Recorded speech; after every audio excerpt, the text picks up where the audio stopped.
Merci. En premier, les concepts pays-solution devraient être d'abord compris dans sa dimension naturelle. La RDC pays-solution, non pas à cause des activités qui se font maintenant ou qui vont se faire dans le futur, la RDC pays-solution d'abord à cause de ce qu'elle est, à cause de sa biodiversité qui séquestre le CO2 au travers de la végétation des arbres et qui atténue les changements climatiques, à cause de ses ressources hydrauliques. L'eau douce à travers le monde, c'est un défi. La RDC en a et l'eau participe dans la régulation du climat mondial et peut participer dans la production des énergies vertes, comme la production d'hydrogène vert. C'est un potentiel. Le troisième aspect de RDC Pays Solutions, c'est lié à ces métaux verts.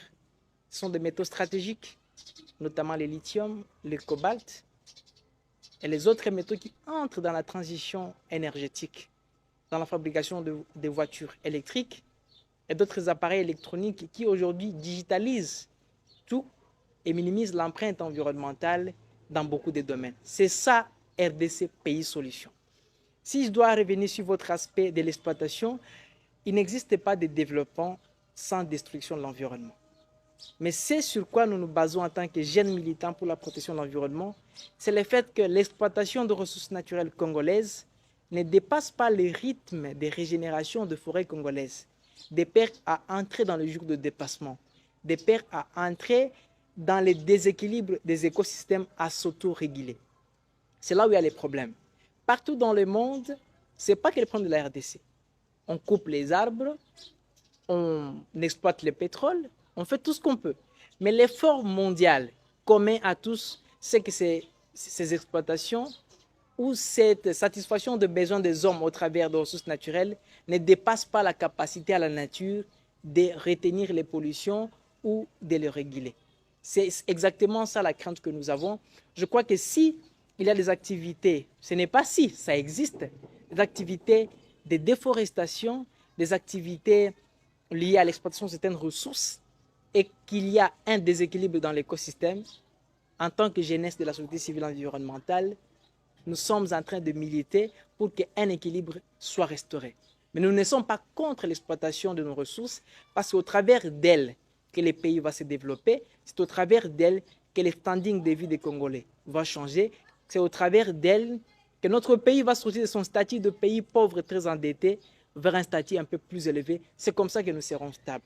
Donc, en bref, l'idée de RDC Pays Solutions ne vient pas mettre frein à toute activité de développement, bien que ces dernières engendrent parfois certaines pollutions. Mais pour nous, ce que nous visons, c'est le fait de minimiser l'empreinte écologique d'activités congolaises vis-à-vis de la protection de l'environnement.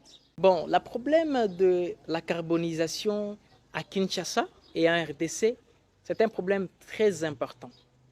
Et je crois que ça entre aussi dans le moteur de déforestation aujourd'hui dans notre pays.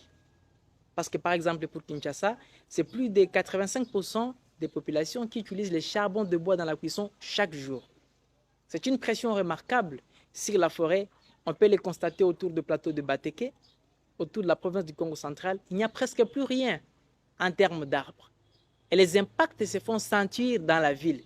Les chaleurs montantes, parce que ce sont les arbres-là qui, tout autour, étaient en train de rafraîchir l'air, étaient en train de dépolluer aussi l'air, des polluants toxiques, parce que nous sommes dans une agglomération urbaine. Mais il y a une dualité dans la résolution de ces problèmes. D'une part, il y a un peuple pauvre qui cherche à survivre et qui fait recours au makala comme source de revenus. Et d'autre part, il y a un peuple qui n'a pas d'autre source énergétique pour la cuisson que le makala. C'est un aspect très important. La résolution de ces problèmes liés à la déforestation pour la carbonisation doit se reposer sur ces deux aspects. L'éradication de la pauvreté et la substitution de makala, de charbon de bois, par une source d'énergie de cuisson plus propre. C'est là exactement la question. Donc s'il faut penser réduire la déforestation aux environs de Kinshasa, il faut répondre à ces questions-là. Et moi, en tant que militant, en tant que représentant de la jeunesse, de la société civile environnementale, mais aussi en tant qu'environnementaliste, la solution que je propose, c'est migrer vers les énergies les moins polluantes possibles, notamment les énergies vertes. Nous sommes l'un des pays les plus arrosés, mais on a un problème d'électricité. Vous vivez ici, vous comprenez qu'on a un problème de délestage. Si notre gouvernement arrivait à résoudre les problèmes d'électricité, d'autant plus que nous avons un faible pourcentage d'accès à l'électricité, on n'aura plus des pressions comme il existe aujourd'hui sur les Makala. Parce qu'en soi, on ne coupe pas ces arbres-là aux environs de Kinshasa ou en RDC pour fabriquer du Makala pour les sentiments de les faire. C'est un besoin lié à la vie, un besoin quotidien. On a besoin de préparer à manger. C'est pour ça qu'on coupe des bois. Donc ça veut dire que si nous avons une autre source, aussi propre qu'elle soit, qui peut nous aider à préparer les aliments, notamment avec les réchauds électriques, donc ça veut dire qu'on ne coupera plus le Makala. D'autant plus que notre pays est pays solution et que les enjeux environnementaux commencent à entrer dans les chefs des Congolais et je suis persuadé, même la jeunesse est élevée. L'autre aspect, c'est aussi lié, je parlais des énergies propres, mais il y a aussi des énergies, des techniques à promouvoir, notamment l'utilisation des foyers améliorés. Vous savez qu'il y a maintenant des foyers qui sont utilisés et qui sont fabriqués à base de céramique, qui demandent moins de charbon dans la cuisson que les foyers ordinaires. Les calculs ont démontré, je parle d'un laboratoire d'une institution de chez nous ici, l'ISTA, a démontré qu'avec les foyers ordinaires dans la cuisson, lorsque vous mettez les charbons de bois, donc le Makala, plus de 75% d'énergie est dissipée. Donc, elle n'est pas concentrée vers la cible pour préparer la nourriture.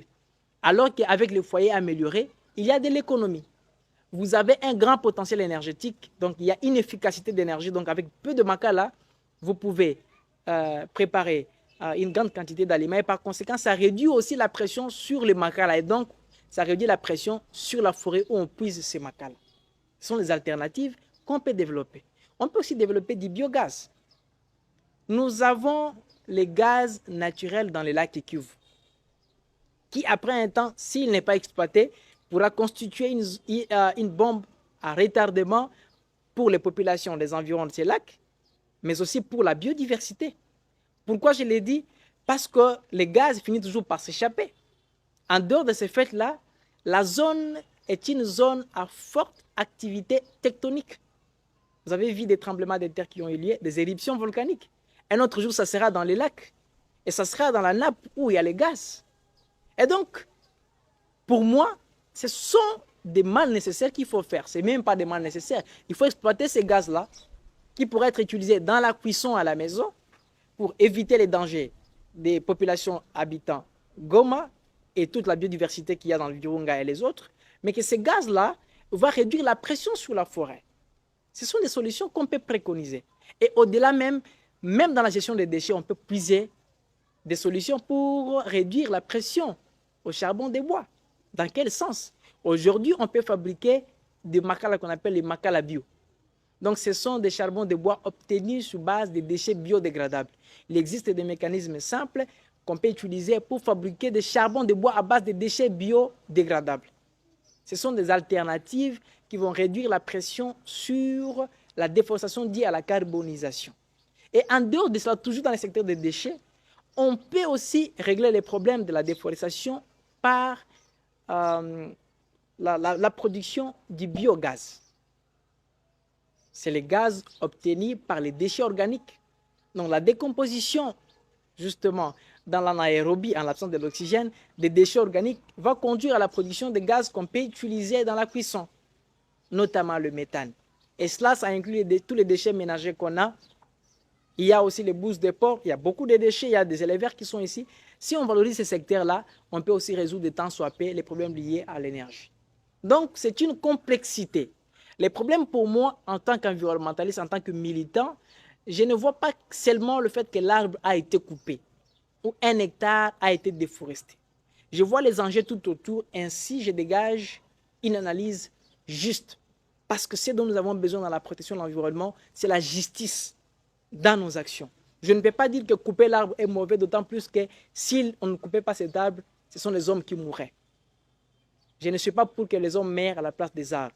Mais ce que j'ai besoin, c'est la création d'un équilibre entre la pression exercée sur ces écosystèmes qui produisent du reste des rôles ou des services très importants pour la stabilité de l'humanité. Donc, en bref, La résolution de la problématique liée à l'accès au charbon de bois qui provient de la déforestation est liée à la résolution, d'une part, des problèmes de la pauvreté qui gangrènent les peuples congolais, mais d'autre part, aux alternatives liées aux énergies qu'on peut utiliser dans la cuisson. C'est ainsi que le problème sera réglé.